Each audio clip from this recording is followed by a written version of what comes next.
Hi, it's Tony here from Life, Love and Lettuce. It's Labour weekend here in New Zealand and it's supposed to be our first weekend of the summer, and alas, it's doing what it does every end of October and it's pouring with rain. We've had nearly 70 mils of rain in the last 24 hours and the garden is awash, but it is still beautiful and I still want to take you outside to show you how the garden is filling out in spring.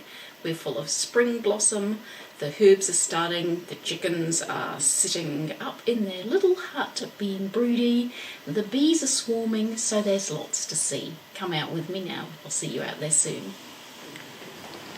And as always, Pirate is very game to go out into the garden with anybody, even though it is raining buckets. I can assure you, I thought about bringing an umbrella out with me, and then it was like, how am I going to look at things and hold the camera and manage an umbrella? So I'm getting wet, and I'm doing this for love. And here is one of the things that I'm loving on very much. This morning, I think that is Catherine is pretending that she's a duck, and they have a wonderful covered shelter in their run, and they choose to come out here and paddle. And the wetter they are, the more prehistoric they look. Actually, no, that happens to be, I think, by the colour of those legs, twickle. But we're out here to look at the beautiful apple blossom. This is their favourite tree and they can hardly wait for the blossom to start. And the rest of the garden's just starting to fill out. As damp as we're looking, but we are filling out with lots of lovely leaves now that the plum trees have finished blossoming. And in here is a whole lot of herbs that are just starting to poke their heads out. And you can see the rain there, and this is a pear tree. Normally we'd see bees all the way around here, but of course nobody's flying in this weather. Suicide for a bee to come out in this kind of rain, and really suicide for a chicken, so I'm trying to chase them back in, and they're not happy with me, as you can tell, so we'll hustle them back in. And we have two that are broody at the moment, so we have a broody and a reckless and bad-mouthed chicken out here at the moment who is causing trouble. Normally they sit under here, but it's like, Mum, it's a moat. And here's a problem chicken who should be sitting on her nest, and look at the state of them. I mean, tell me that is not a T-Rex with feathers. And trying to keep them in when it's raining is pretty darn difficult. There's a whole load of wheatgrass that you can see growing back there. They flick their seed around and then the seed starts to germinate, which I don't really mind because then they actually eat. Yes, I'm trying to tell people how you live and you're just interrupting me. I mean, look at the state of you. Go and get a haircut. So the wheat grows at the back there and they will slowly whittle away at it. So there's plenty for them to eat in here. And they have this nice dry area which has stayed really dry even in all this rain, which I'm pleased about. And here is our other problem chicken just zenning out on her non-existent eggs. So twice a day I pick her up and throw her out and make her stretch her legs, and she still insists on coming back, but I guess it's the time of the year for that, so I shouldn't complain. Here is our other broody, Miss Rosa, making her way back to her non-existent eggs. Closely followed by, I'm not quite sure, somebody who's actually going to lay an egg, which would be rather helpful at this time of the day. So I'm going to close the door on them. We have a park across the road, so we make sure that we securely bolt them in, and this wire actually runs underneath that deep litter that they've got there, so nothing can tunnel in, and I always bolt this top down too. And this is the amount of water that's coming, you know, just rain, rain, rain, but it's all good for the hoop house, so I normally just take that, bucket that out and pour it on the hoop house.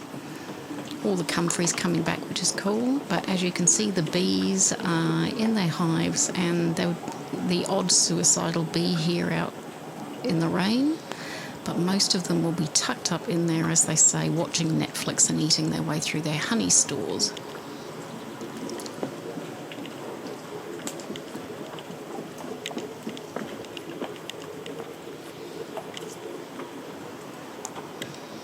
We've got some California poppy over here that is in a quiet and most determined way, deciding that she is going to take over this side of the garden. So I'm letting her go to see how far she can get.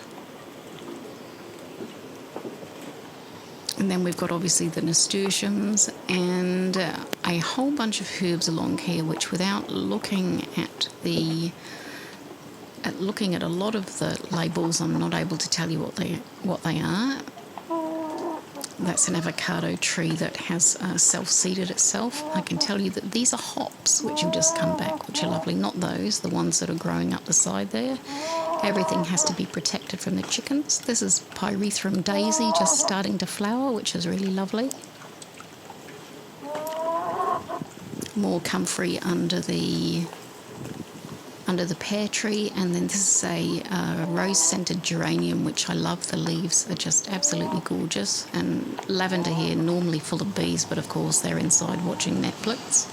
A little bit of calendula coming up down here that will self-seed itself all over the garden. That's a pineapple in the middle, but as you can see, we're starting to leaf up, and as we get further into summer, there'll just be less and less of the fence that you'll be able to see, which is what I love. Oh, and here's Pirate again.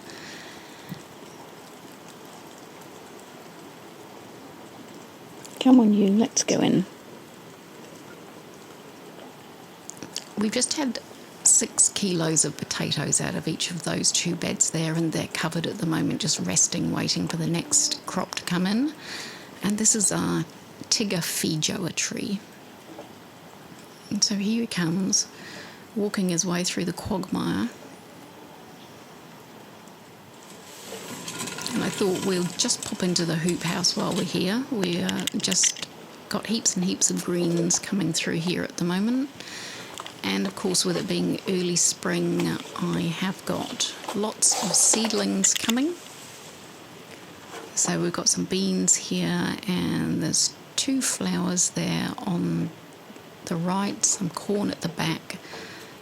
The squash obviously hogging the limelight here and preventing me from focusing on the basil at the back, which is what I'm trying to focus on for you. So nearly time to prick the basil out, and quite a few other herbs at the back there. Sunflower seeds are doing their thing nicely.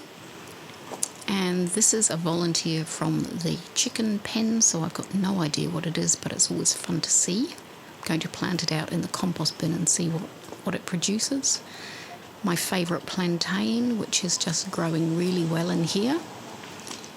And we've got some baby beans coming. We've got a broccoli over there that's sprouting nicely. And we've got tomatoes down in here that are just starting to pop up in amongst the silver beet bits and pieces. Pirate shouldn't be in here, but he loves getting in here whenever he can. So it really is time to head inside.